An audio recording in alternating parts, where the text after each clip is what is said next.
Hello বন্ধুরা, কেমন আছো? আজকের একটা নতুন রেসিপি, অবশ্যই তোমরা মিস না করে পুরোটা দেখবে। এতটাই টেস্টি হয় এই রেসিপিটা, তাও আবার কম খরচের মধ্যে। আমি একটা বেগুন আর দুটো ডিম দিয়ে তোমাদেরকে এই ডিম বেগুনের ভুজিয়া বানিয়ে দেখাবো খুব সহজে। আর বানানো তো খুবই সহজ। তার জন্যে আমার লাগবে এখানে দুটো বেগুন। এবার তোমরা খুব অল্প পরিমাণে বানাতে চাইলে একটা বেগুন দিয়ে বানিয়ে নিতে পারো। আমি একটা বেগুন দিয়ে বানিয়ে দেখাচ্ছি। আর বেগুনগুলোকে প্রথমে গোল চাকার মতো একটু মোটা আকারে কেটে নিতে হবে। আর বেগুন কাটার সময় তোমরা একটু লক্ষ্য করে দেখবে বন্ধুরা, বেগুনের মধ্যে যেন পোকামাকড় না থাকে। তাই বেগুনটাকে আগে জল দিয়ে ভালোভাবে পরিষ্কার করে ধুয়ে নেবে, তারপরে কেটে নেবে। প্রথমে আমি গোল মোটা করে কেটে নিলাম। তারপরে কিভাবে কাটছি দেখো। প্রথমে 3 ভাগ করে নিলাম, তারপর মাঝ বরাবর 1 ভাগ করে কেটে নিলাম। এইভাবে একটু মোটা আকারে চৌকো করে কেটে নেব।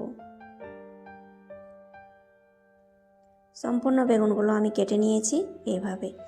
এবার বেগুনগুলোকে জল দিয়ে ভালোভাবে আবারও পরিষ্কার করে ধুয়ে নেব।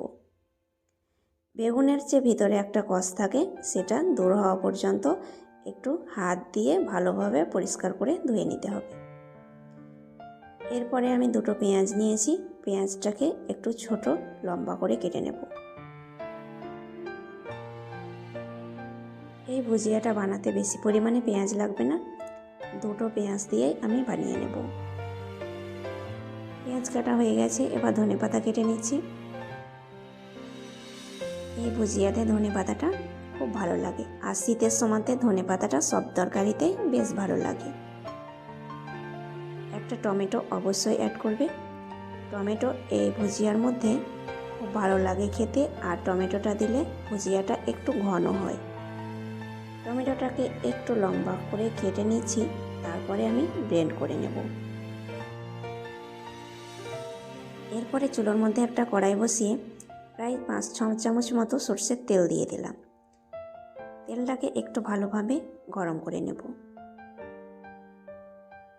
তারপর তেলের মধ্যে দিয়ে দিচ্ছি আধা চামচ পরিমাণে গোটা জিরে, একটা শুকনো লঙ্কা একটু দুভাগ করে। একটু নাড়াচাড়া করার পরে দিয়ে দিচ্ছি পেঁয়াজ কুচি আর দুটো কাঁচা লঙ্কা। আর কাঁচা লঙ্কার ঝালটা তোমরা না খেতে চাইলে তোমরা গুঁড়ো লঙ্কা অ্যাড করতে পারো। পেঁয়াজটাকে একটু নাড়াচাড়া করে ভেজে নেব। তারপরে দিয়ে দিচ্ছি এখানে রসুন কুচি, কিছু পরিমাণে রসুন কুচি করে অ্যাড করেছি। তোমরা চাইলে রসুন পেস্টও অ্যাড করতে পারো, কিন্তু রসুন গোটা কুচি করে অ্যাড করলে খুব ভালো লাগে খেতে। তারপরে আধা চামচ হলুদ গুঁড়ো, 1 চামচ জিরে ভাজা গুঁড়ো, আধা চামচ কাশ্মীরি লাল লঙ্কার গুঁড়ো আর স্বাদ মতো লবণ।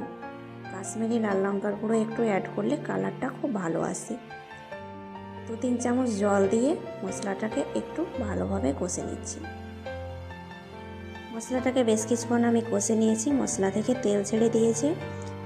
তারপরে আমি অ্যাড করে দিচ্ছি টমেটো পেস্ট। টমেটো পেস্টটাকে ভালোভাবে নাড়াচাড়া করে মশলার সঙ্গে মিশিয়ে নেব। টমেটোটার বাটি একটু ধুয়ে 1 চামচ পরিমাণে জল দিয়ে দিলাম। টমেটো পেস্টটা দেওয়ার পরে 2 মিনিট মতো ভালোভাবে আবারও কষে নিচ্ছি। আর পাশের চুলোতে আমি একটা প্যান বসিয়ে 3 চামচ মতো সর্ষের তেল দিয়ে দিলাম। আর তেলের মধ্যে আধা চামচ মতো হলুদ গুঁড়ো দিয়ে একটু নাড়াচাড়া করে মিশিয়ে নেব।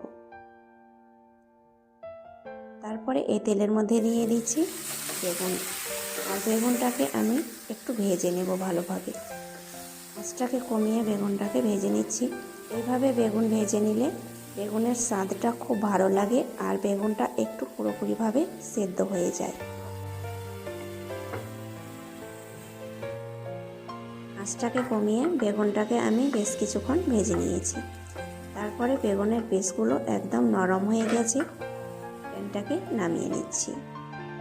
ওই একই প্যানের মধ্যে আবারও দিয়ে দিচ্ছি 2 থেকে 3 চামচ মতো সরষের তেল। তেলটাকে একটু গরম করে নেব ভালোভাবে। তারপরে এই তেলের মধ্যে দিয়ে দিচ্ছি দুটো ডিম। আমি একটা বেগুনের ভুজিয়া বানাচ্ছি, তাই দুটো ডিম দিয়েছি। তোমরা বেশি পরিমাণ ভুজিয়া বানাতে চাইলে ডিমের পরিমাণটাও বাড়িয়ে দেবে।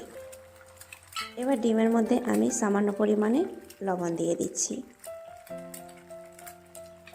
আঁচটাকে ডিমটা যখন এইভাবে তেলে ছেড়ে দেবে তখন একদম কমিয়ে দেবে। তারপরে একটু আলতো হাতে নাড়াচাড়া করে দেবে যেন পুরোপুরিভাবে ভেঙে না যায়।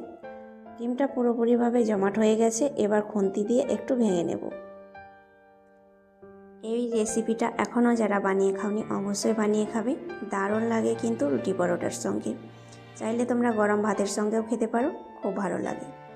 ভুজিয়াটা সম্পূর্ণভাবে রেডি হয়ে গেছে, এবার প্যানটাকে নামিয়ে নিচ্ছি। এরই মাঝে মশলাটা ভালোভাবে কষানো হয়ে গেছে। এবার আমি মশলার মধ্যে আধা কাপ মতো জল দিয়ে দিলাম। যেহেতু বেগুনগুলো 80% মতো ভেজে নেওয়ার সময় সেদ্ধ হয়ে গেছে, আর এই জলের মধ্যে বাকি সেদ্ধটা হয়ে যাবে, তাই তোমরা বেশি পরিমাণে জল অ্যাড করবে না। এবার জলটা ফুটে আসা পর্যন্ত অপেক্ষা করব। জলটা যখন এইভাবে ফুটে যাবে সেই সময় আমি অ্যাড করে দিচ্ছি ভেজে রাখা বেগুন। বেগুনটাকে মশলার সঙ্গে একটু কষে নেব। আর এইভাবে আগে তোমরা মশলার মধ্যে বেগুনটা অ্যাড করবে, তারপর বেগুনটাকে 1 মিনিট মতো ভালোভাবে মশলার সঙ্গে কষে নেবে। প্রায় 1 থেকে 2 মিনিট ভালোভাবে বেগুনটাকে মশলার সঙ্গে নাড়াচাড়া করে কষে নিয়েছি। তারপরে দিয়ে দিচ্ছি ডিমের ভুজিয়াটা। ডিমের ভুজিয়া দেওয়ার পরে বেগুনের সঙ্গে ভালোভাবে নাড়াচাড়া করে মিশিয়ে নেব।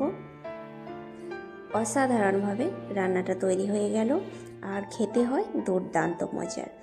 গরম গরম ভাত বলো, রুটি বলো, পরোটা বলো, যেটার সঙ্গে খাবে খুব ভালো লাগবে।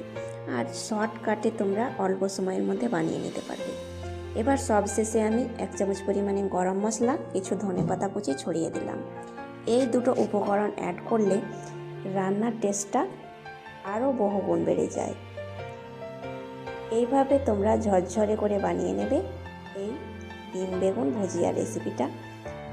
আর এটা এই রকম একটু মাখা মাখা খেতে বেশি ভালো লাগে।